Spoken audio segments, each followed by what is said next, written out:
Olá, voltamos a conversar com o diretor industrial da Braskem, Álvaro César, que veio falar sobre a produção química em Alagoas. Álvaro, no bloco anterior falávamos sobre a telha, não é isso? Um tipo de telha plástica. Que telha é essa? Que produto inovador é esse? Essa é uma tecnologia muito recente, né? Já existe uma unidade industrial no estado de Minas Gerais e dentro da cadeia produtiva de química e plástico nós estamos, né, num programa intenso de atração de um transformador para produzir essa telha de PVC aqui em Alagoas.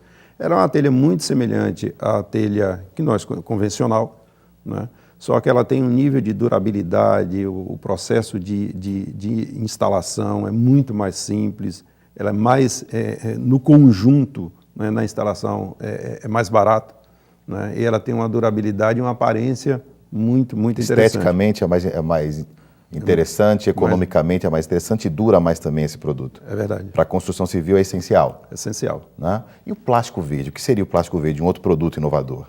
O plástico verde, na verdade, ele se diferencia do plástico convencional sob o ponto de vista da matéria-prima que você utiliza para produzir. Os plásticos, de uma forma geral, seja PVC, polietileno, polipropileno, eles são produzidos a partir da matéria-prima petróleo.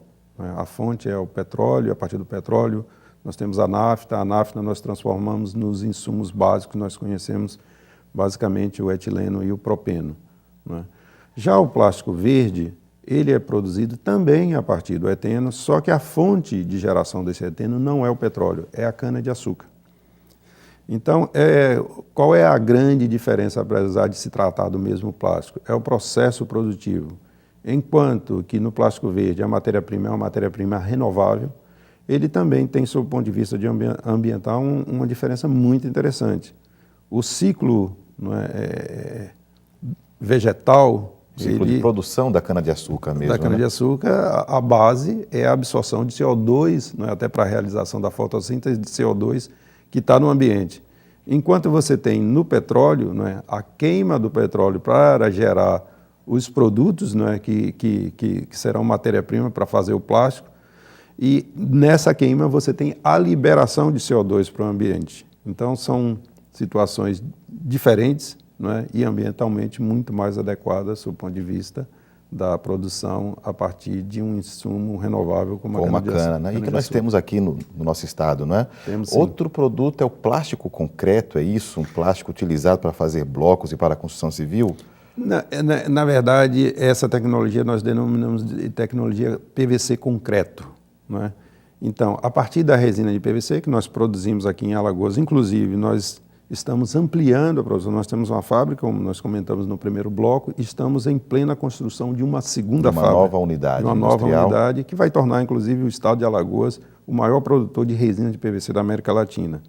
Então, a partir dessa resina de PVC, um transformador, ele produz os moldes para a construção de uma casa, de uma creche, de um hospital, de um banheiro residencial. Substituindo os blocos comuns, como nós temos hoje. Substituindo a alvenaria, exatamente. Comum, né? Comum. O cimento e o ferro também, não é? Eles são montados, é isso? Eles são montados, até a gente faz uma brincadeira, é como se a gente estivesse montando um Lego, né? Então são moldes onde você vai fazendo um encaixe, né? E você vai elaborando a sua construção, seja um banheiro, seja uma casa, enfim, seja uma creche. E tem uma grande vantagem, essa é uma inovação tecnológica, é um produto diferenciado que você está fazendo a partir do plástico e não da tecnologia convencional, que é a alvenaria. E assim, tem vantagens sob o ponto de vista ambiental, sob o ponto de vista de saúde, a manutenção é muito mais simples. Economicamente é viável produzir casas com esse produto, com esse tipo de bloco? É viável, sim. Quando a gente olha uma residência, uma casa de baixa renda, ele é 20% mais caro na tecnologia em concreto PVC do que na tecnologia convencional. Comum, do cimento. Mas quando você olha ao longo do ciclo, se torna mais barata, porque a manutenção será menor, será muito menor. Não há necessidade de pintura, por exemplo. E quando você vai para... que ele não precisa de ter uma pintura, uma argamassa, por exemplo? Não, a argamassa ela entra, na verdade, sob o ponto de vista estrutural, de resistência mecânica. Então, esses moldes, ele tem no seu interior uma argamassa. Ele é como que preenchido, não é? Exatamente, é preenchido. Agora, quando você vai para construções maiores, né, aí você já tem, não é, uma competitividade muito interessante em relação à construção convencional, quando você faz a construção em concreto PVC. De custo e benefício, né? Exatamente. Tanto que países desenvolvidos, como Estados Unidos, países na Europa, utiliza muito, né, se não a tecnologia na sua integridade, na sua totalidade, mas os perfis, janelas, portas, né, o piso. Já se utilizam dessa tecnologia do plástico. Agora você falava sobre uma nova planta, né? Qual o benefício que essa nova planta traz para Alagoas e para a produção desse tipo de produto aqui no nosso estado?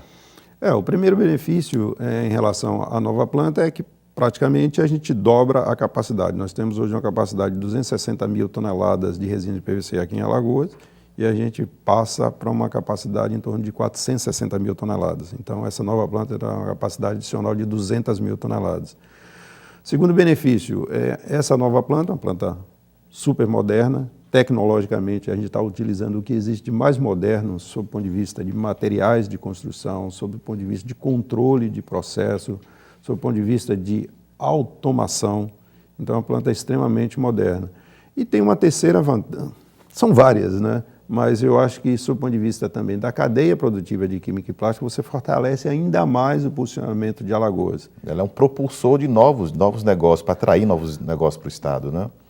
É verdade isso que você está comentando. Inclusive, quando nós anunciamos, né, esse investimento, que é um investimento, inclusive, da ordem de R$1 bilhão, é o maior investimento que a Braskem está fazendo na construção de plantas novas. Hoje a Braskem tem mais de 30 fábricas no Brasil, inclusive estamos já com 7 fábricas entre Estados Unidos e Alemanha, né? São 5 nos Estados Unidos e 2 na Alemanha.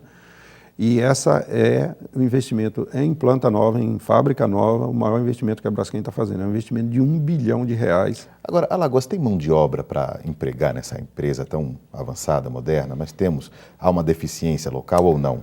Olha, Cleiton, hoje são 2 etapas. A primeira etapa é a etapa de construção, é a etapa que nós estamos. Ela começou no ano passado e a gente conclui, né, porque o objetivo é colocar a fábrica em operação a partir de abril de 2012. Então, hoje nós temos 3 mil pessoas trabalhando. Hoje, quem está construindo, né, é a CNO, que é a construtora Norberto Odebrecht, que também é do grupo, da Braskem, é do mesmo grupo.